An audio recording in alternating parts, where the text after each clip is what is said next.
নমস্কার, পাকবিচিত্রা সকলকে স্বাগত জানিয়ে আমি আজ আপনাদের আরেকটি নতুন রেসিপি করে দেখাবো। বেগুন দিয়ে সজনে ফুল ভাজা। আমি যেভাবে বানালাম একবার বানিয়ে খাবেন। আমার চ্যানেলটি অবশ্যই সাবস্ক্রাইব করবেন, পাশে থাকবেন। ধন্যবাদ। আজ আমি আপনাদের আরেকটি নতুন রেসিপি করে দেখাবো, বেগুন দিয়ে সজনে ফুল ভাজা। এই সজনে ফুল এখানে আমি 200 সজনে ফুল নিয়েছি, 200 গ্রাম।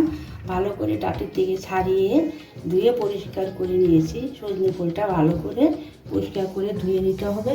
এই সজনে ফুল অ্যান্টিবক্স হিসাবে কাজ করে, তাই এই সময় এই সজনে ফুল খাওয়া খুবই উপকারী। এখানে একটা মিডিয়াম সাইজের বেগুন নিয়েছি। দেখুন, বেগুনটা আমি একটু ছোট ডুমো করে কেটে নিয়েছি। কেটে আমি জলে 1 ঘন্টা ভিজিয়ে রেখেছি। বেগুন কেটে এভাবে জলে ভিজিয়ে নিয়ে ভাজলে তেল কম লাগে।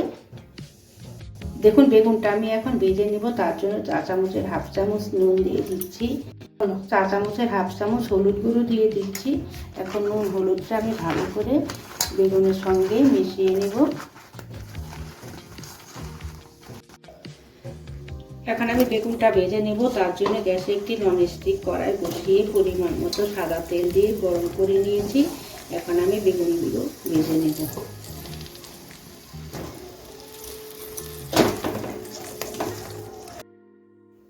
দেখুন, আমার বেগুন ভাজা হয়ে গেছে। এখন আমি তুলে নেব। আমি বেগুন কিন্তু হালকা লাল করে ভেজে নিয়েছি। আর আমার গলাটা একটু বসে গেছে, ঠান্ডা লেগেছে। সজনে ফুলটা ভাজার জন্য বেগুন ভাজার তেলে আমি আর একটু তেল অ্যাড করে নিয়েছি। এখন আমি ফুলটা দিয়ে দিচ্ছি।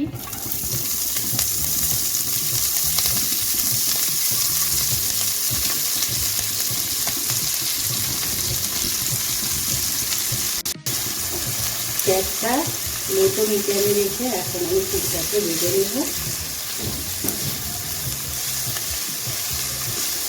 যেমন আমার ফুল কিন্তু অনেকটাই মরে গেছে,